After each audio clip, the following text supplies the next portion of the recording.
ధర్మం వైపే ప్రజాస్వామ్యమే ఎప్పుడు గెలుస్తుందన్న విషయం ఈరోజు స్పష్టమైంది.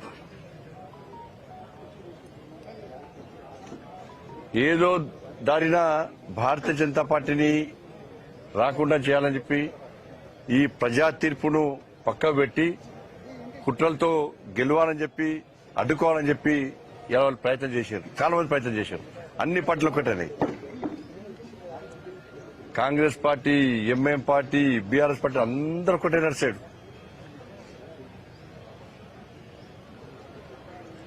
అధికారం దుర్వినియోగం, మా చేతిలో అధికారం ఉంది, భారతీయ జనతా పార్టీకి 30 గెలిచినా ఇండిపెండెంట్ సపోర్ట్ ఉన్నా కూడా ఏదో రకంగా మభ్యపెట్టి బెదిరించి కాకుండా చేస్తామని చెప్పి 2 రోజుల పాటు రాష్ట్ర ముఖ్యమంత్రి గారి దగ్గర నుంచి మంత్రుల వరకు, ఎమ్మెల్యేల వరకు కూడా అందరూ ఒకటే.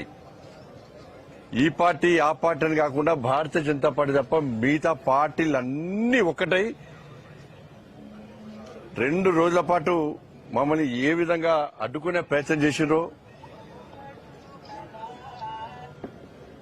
ఇలా తెలంగాణ రాష్ట్ర ప్రజలు చూశారు, కరీంనగర్ ప్రజలు చూశారు. కరీంనగర్ ప్రజల చర్చ ఒకటి, రేపు మేము గెలిపించినాం 30 మందిని భారతీయ జనతా పార్టీ అభ్యర్థులను గెలిపిస్తే ఇలా వాళ్లకు మేయర్ పదవి రాకుండా ఈ పార్టీలన్నీ కలిసి అడ్డుకుంటాడని చూసి ప్రజలు ఆశ్చర్యపోయారు, విస్మయాన్ని వ్యక్తం చేశారు. గింత కుట్రలా, ఇంత కుతంత్రాలా? కానీ అందరూ ఒకటేరు. కానీ ఏం సాధించలేకపోయారు. చివరకు సాధించింది భారతీయ జనతా పార్టీ. దానికి కారణం లేదు, కేవలం భారతీయ జనతా పార్టీ బలపడుతుంది. భారతీయ జనతా పార్టీని కరీంనగర్లో రానియద్దు. ఈ కరీంనగర్లో భారతీయ జనతా పార్టీ మేయర్ అయితే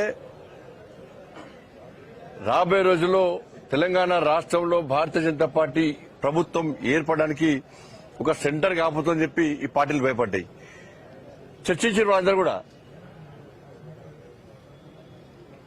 కరీంనగర్లో ప్రభుత్వం ఏర్పడాలన్నా ఇక్కడి నుంచే, ప్రభుత్వం పోవాలన్నా ఇక్కడి నుంచే గతంలో జరిగిన సంఘటనలు గుర్తుంచుకునే భారతీయ జనతా పార్టీ ఇక్కడ విజయం సాధించింది. కాబట్టి నెక్స్ట్ ఇది తెలంగాణ రాష్ట్రంలో భారతీయ జనతా ప్రభుత్వం ఏర్పడక పునాది అవుతుందని చెప్పి భయపడే వీళ్ళందరూ ధైర్యంగా ఎన్నికల్లో అడ్డుకోలేక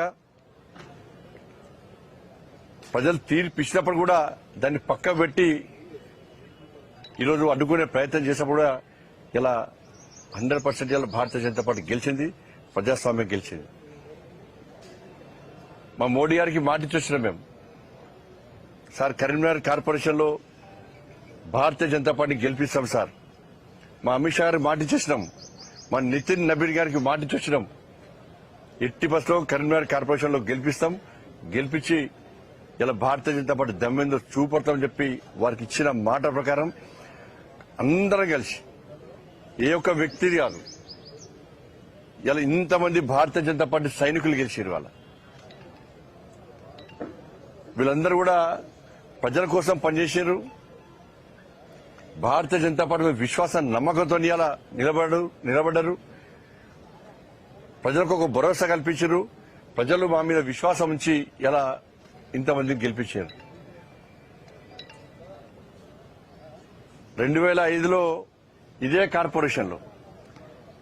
కార్పొరేషన్లో కార్పొరేటర్ గెలిచిన తర్వాత ఆ రోజున్న ఆనందం, ఆ సంతోషం,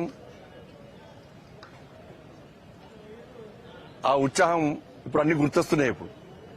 కానీ అదే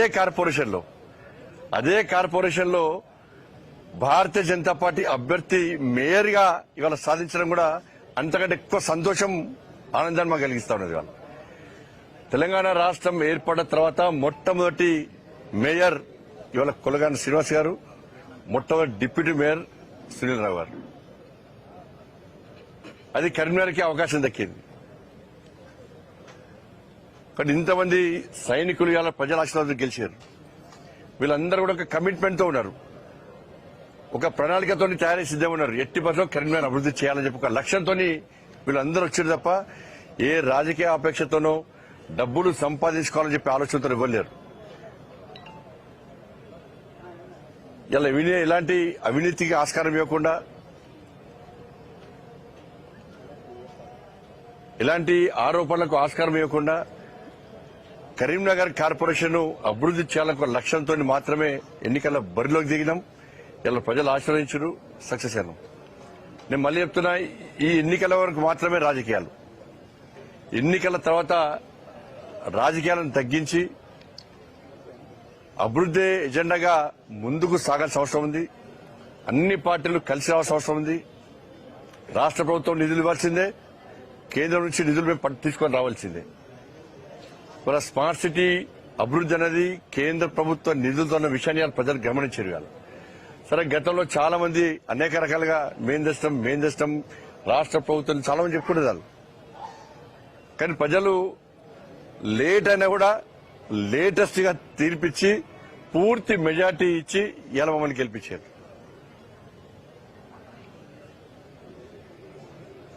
అంటే రాబోయే రోజుల్లో కూడా తప్పకుండా కరీంనగర్ అభివృద్ధికి సహకరిస్తాం, నిధులు తీసుకొస్తాం. కార్పొరేటర్లు అందరం పోయి మా గౌరవ కార్పొరేటర్లు మేయర్ గారి నేతృత్వంలో, మా డిప్యూటీ మేయర్ గారి నేతృత్వంలో అందరం పోయి కేంద్ర మంత్రులను కలుస్తాం, రాష్ట్ర ప్రభుత్వాన్ని కలుస్తాం. అందరూ కూడా కలిసి నిధులు ఇవ్వాల్సిన అవసరం ఉంది. ఇది బీజేపీ మేయర్ అని చెప్పి నిర్లక్ష్యం చేస్తే కూడా వదిలిపెట్టే ప్రసక్తి లేదు. అలా ఎంత ఇబ్బంది అనిపిస్తుందంటే, నిన్న వాళ్ళు చేసిన కుట్రలు మామూలు కుట్రలు. ముఖ్యమంత్రి కూడా ఇవ్వాలంటే జిల్లా టీవీలు చూసినాం, మేము సోషల్ మీడియా చూసినాం. అయిపోయింది, బీజేపీ కణం అయిపోయింది అన్నారు. కాంగ్రెస్ పార్టీ గెలిచిందన్నారు. ఇక బీజేపీ రాదు. కొంతమంది ఖేల్ ఖతం, దుకాన్ బంద్, బీజేపీ ఖతం, ఇక రకరకాలుగా ప్రచారం చేశారు. కానీ ఎక్కడ మేము పట్టించుకోలే. మాకు ప్రజాస్వామ్య నమ్మకం ఉంది. మా తల్లి మహాశక్తి, మా తల్లి మీద విశ్వాసం ఉంది. ఇంత మేము సాధించామంటే నేను నమ్ముకున్న ఆ మహాశక్తి అమ్మవారి యొక్క ఆశీర్వాదం, ఆ తల్లి యొక్క కరుణ కటాక్షాలు. ఇలా వేములవాడ రాజన్న ఆశీర్వాదం గాని, కొండగట్టు అంజన్ ఆశీర్వాదం గాని, పాత బస్తీ భాగ్యలక్ష్మి తల్లి అనుగ్రహం గాని, వాళ్ళని నమ్మినాం. వాళ్ళ ఆశీర్వాదంతో ప్రజల ఓట్లు పొందినాం. ప్రజల ఆశీర్వాదం మాకుంది, మా గౌరవ కార్పొరేటర్లకు అందరికీ ఉంది. ఇంత మెజార్టీగా మేము గెలుస్తాం. కానీ దీన్ని కాంగ్రెస్, బీఆర్ఎస్, ఎంఐఎం పార్టీలు ఎందుకు గుర్తించలేకపోయినాయి? అన్ని పార్టీలు కలవడానికి కారణం ఏదో ఉండాలి.